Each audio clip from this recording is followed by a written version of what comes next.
De regreso con ustedes, esta no es nuestra música típica que ponemos en el programa, pero tenemos a DJ Francimar poniendo música para nosotros, porque no teníamos la cosa de uno, pues, pero yo comparto con ustedes, mi querida audiencia. Tenemos nuestro próximo invitado, Oscar Ronderos, él es diputado de la Asamblea Nacional, además del Partido de Acción Democrática. Para mí es un honor tenerlo aquí, doctor Oscar. Además, él habla siempre con mucho picante de las cosas, así que gracias por estar con nosotros. A toda la audiencia, Pedro, muchas gracias por la invitación. Muchísimas gracias a ti. Bueno, yo quería preguntarte ya desde el punto de vista de Acción Democrática, tuvimos una sesión de asamblea histórica por lo que se decidió ahí, aunque no creo que se le haya dado el peso de lo que se decidió, que es decretar el abandono del cargo del presidente Maduro de Venezuela, porque lo que dicen, bueno, que está destituido, pero esto es una cosa muy grave y se ha tocado un poco ligeramente, pero no le dan como la importancia el pueblo ni los medios, no ha sido contundente. Algunos hasta dicen, bueno, eso es una cuestión de forma y no de fondo. ¿Qué opina usted, doctor diputado? Bueno, en el debate acerca del abandono del cargo intervino el compañero Henry Ramos, quien fijó la posición de AD y de la unidad con relación al abandono del cargo, y nosotros somos muy francos, y Henry dijo, y nosotros sostenemos, que nosotros no esperamos ni nos hacemos expectativas con relación al tema del abandono del cargo, de que en 30 días se van a convocar elecciones y que este CNE va a acatar la decisión de la Asamblea Nacional, pero nosotros los diputados de la Asamblea Nacional, la mayoría de la Unidad Democrática, estamos haciendo lo que tenemos que hacer, estamos ejerciendo las competencias y las atribuciones que nos otorga la Constitución en los artículos 232 y 233 de la Constitución, en virtud de lo cual el abandono del cargo es el único caso en el que la Asamblea Nacional se puede pronunciar sin la participación de ninguno de los otros poderes públicos, y hemos decretado la dejación del cargo del presidente Maduro, producto no de la ausencia física del presidente Maduro, porque el presidente Maduro está ahí, el presidente Maduro se viste de presidente, parece presidente, pero no ejerce sus funciones como lo están previstas constitucionalmente, porque el presidente Maduro no es capaz de garantizar la alimentación de los venezolanos, no es capaz de garantizar la seguridad pública de los venezolanos, no es capaz de garantizar las medicinas para los venezolanos, en virtud de lo cual el presidente Maduro no está ejerciendo el cargo, y por eso es que se decretó el abandono del cargo por parte de la Asamblea Nacional en ejercicio de las atribuciones que le están conferidas en la Constitución. Okay. El artículo 232 dice: el presidente es absolutamente responsable de todos sus actos. Habla, el 232 está obligado a procurar la garantía de derechos y libertades de los venezolanos y venezolanas, así como la independencia, integridad, soberanía del territorio y defensa de la República. También tenemos el 233, dice: depende de la Asamblea no sujeta, basta que acuerden entre ellos. Abandono del cargo causal absoluta del presidente. Quiere decir que, ¿qué dice ahora el Tribunal Supremo? ¿Quién está por encima de la Asamblea si esto lo dice el artículo 233 de la Constitución? Bueno, estamos acostumbrados a que la Sala Constitucional del Tribunal Supremo hace interpretaciones en contrario de la Constitución, en virtud de lo cual ya debe estar lista la sentencia del Tribunal Supremo en la que diga que nosotros no somos competentes o que no tenemos la atribución de declarar el abandono del cargo, como lo dice la Constitución, y que no podemos. Incluso ya había un comunicado previo. Es raro porque los tribunales no se manifiestan a través de comunicados. Se supone que los tribunales se pronuncian a través de sentencia. A pesar de esto, ya había un comunicado del Tribunal Supremo donde decía que nosotros no teníamos atribución para declarar el abandono ni para declarar la ausencia del cargo del presidente de la República, como está previsto constitucionalmente. Ya estamos acostumbrados a que el Tribunal Supremo, el CNE y los otros poderes están al servicio del Poder Ejecutivo,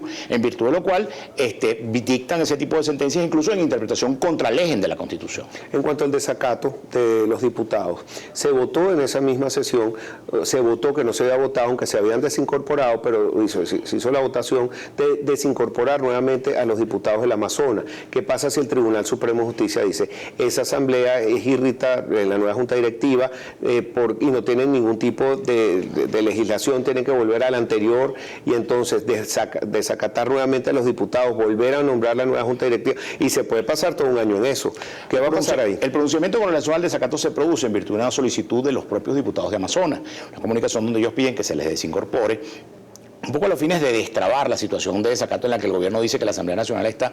Ahora, es necesario señalar, Pedro, que la propia Constitución dice que los diputados no acatamos sino a nuestra conciencia y que no obedecemos sino a nuestros electores, en virtud de lo cual esa Asamblea Nacional no puede estar incursa en desacato, ni los diputados podemos estar incursos en desacato. ¿Existe esa palabra, por ejemplo, en la Constitución? No existe, porque además dice que expresamente los diputados solamente nos debemos a nuestra conciencia y a nuestros electores, en virtud de lo cual no hay ningún mecanismo a través del cual el Tribunal Supremo pueda someter a los diputados y pueda someter a la Asamblea Nacional. Hoy, por ejemplo, ayer pues, se produjo una denuncia del diputado Héctor Rodríguez, donde dice que nos va a enjuiciar. Nos va a enjuiciar. Se puede, no tiene inmunidad parlamentaria. Primero, no solo que tenemos inmunidad parlamentaria, que para que haya un enjuiciamiento requiere que haya un delito. Y si la ejecución del artículo 233 constitucional es un delito, pues parece que el diputado Rodríguez no está leyendo en el libro que no es. ¿Y qué pasa si lo Además, hacen? van a un sitio donde no pueden enjuiciarnos, porque en tal caso tendría que ser la fiscal general quien presente una querella ante el Tribunal Supremo de Justicia, que el tribunal decrete que hay mérito y que luego se produzca la autorización por parte de la Asamblea Nacional en el caso de que hubiera delito, pero estamos, como digo, en presencia de una atribución de la Asamblea Nacional expresamente y en un delito inexistente. ¿Y qué pasa con todos los rectores del CNE y también los magistrados del Tribunal Supremo de Justicia? ¿No tiene la Asamblea también el derecho a elegir a 2 de estos magistrados y a todos los del Tribunal Supremo? ¿Y qué pasó? ¿Por qué no aprovecharon esa oportunidad? Bueno, en aquella oportunidad no tuvimos los 2/3 para poder designar a los 2 rectores del CNE que correspondía designar en representación del poder moral y de las universidades. Las universidades postularon, el poder moral no lo hizo así, en virtud de lo cual se iba a designar, pero no tuvimos el quórum necesario. El lapso para la designación de los rectores feneció, en virtud de lo cual la Asamblea Nacional no puede designar.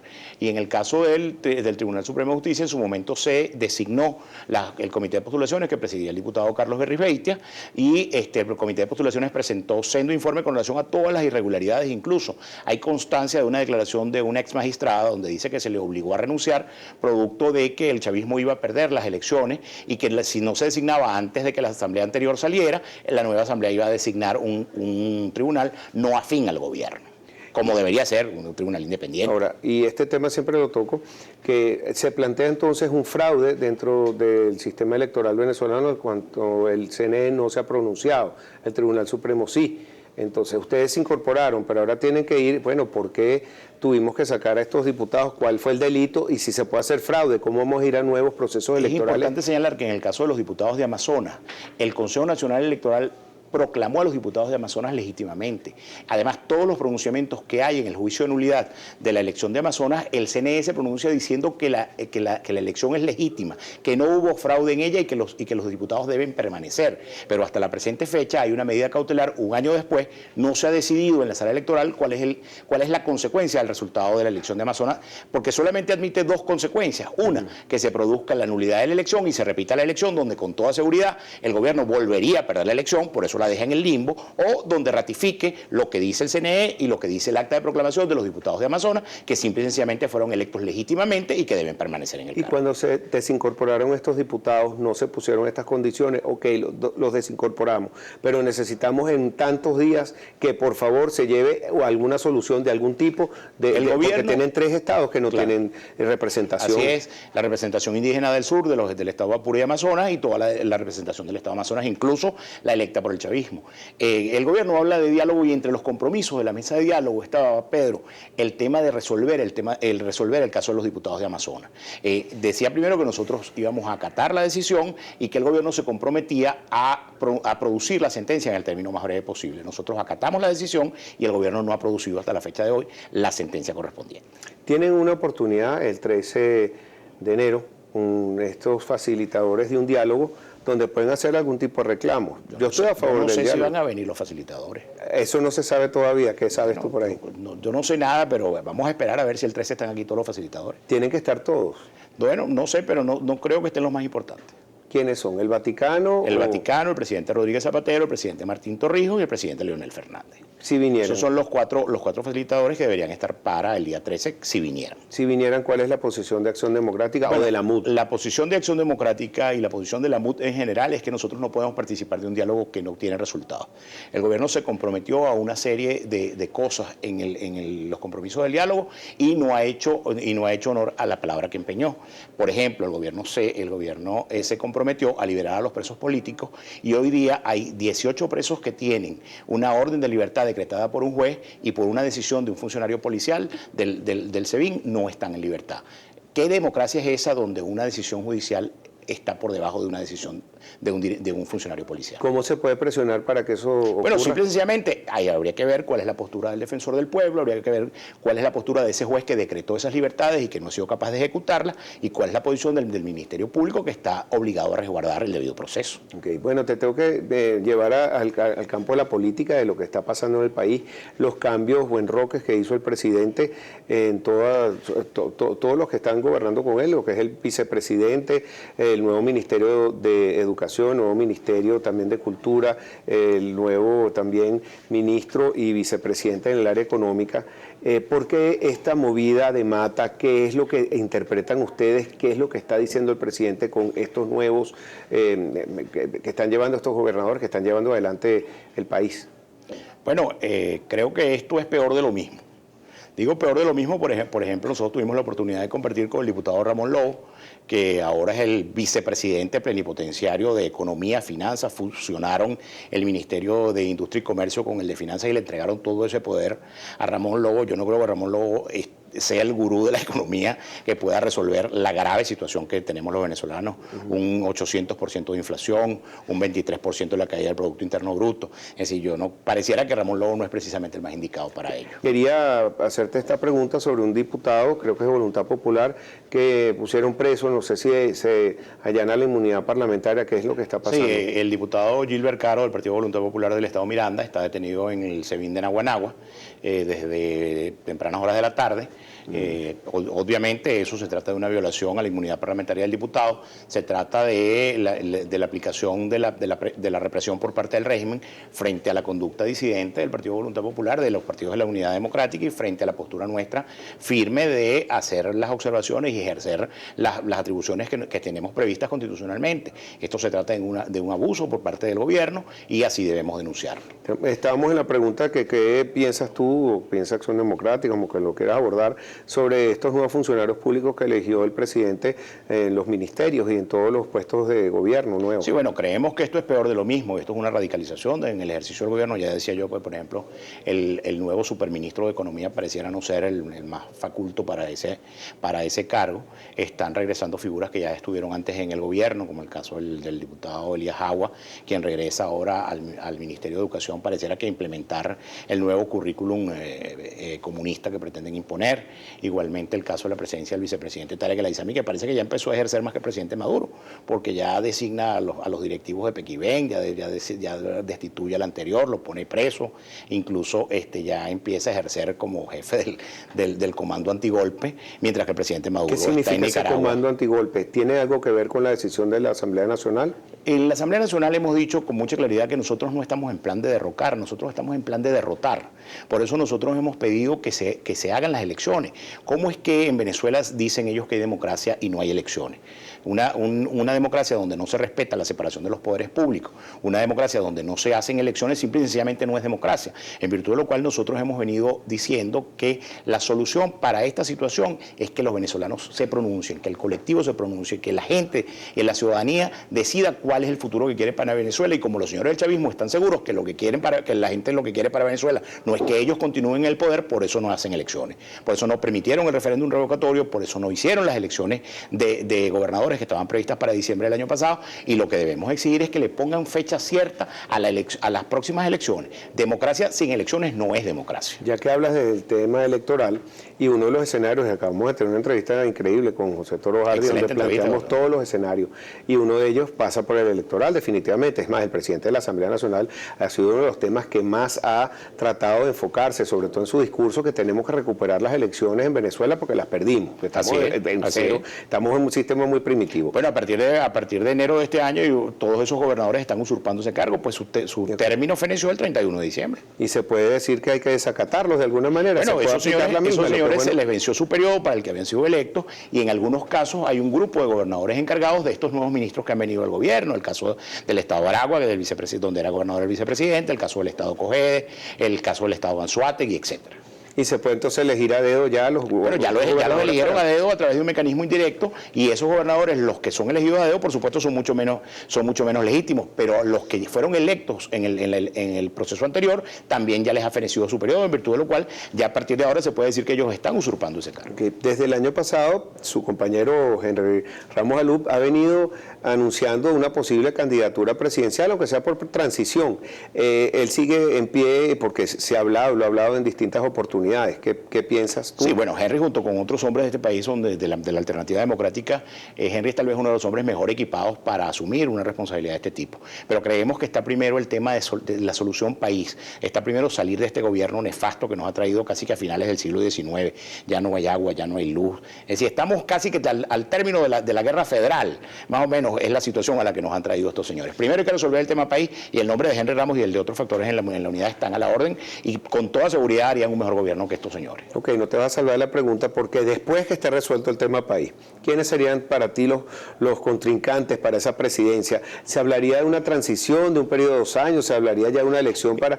¿Cuáles son los escenarios que maneja? Mira, el proceso de reconstrucción de este país es un proceso absolutamente largo, difícil. Eso hay que empezar por ser muy franco con la gente. Y debes buscar tal vez a los hombres más competentes.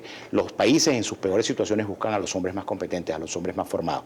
Henry, como te decía, es uno de ellos, y hay una playa de dirigentes de la mesa de la unidad que estarían dispuestos y que estarían disponibles de prestarse para el país. Nosotros tenemos el nombre de Henry como la alternativa que presenta por la experiencia, por su equipamiento, por su formación. Un hombre que sabe lo que hay que hacer y sabe lo que hay que decir en el momento indicado.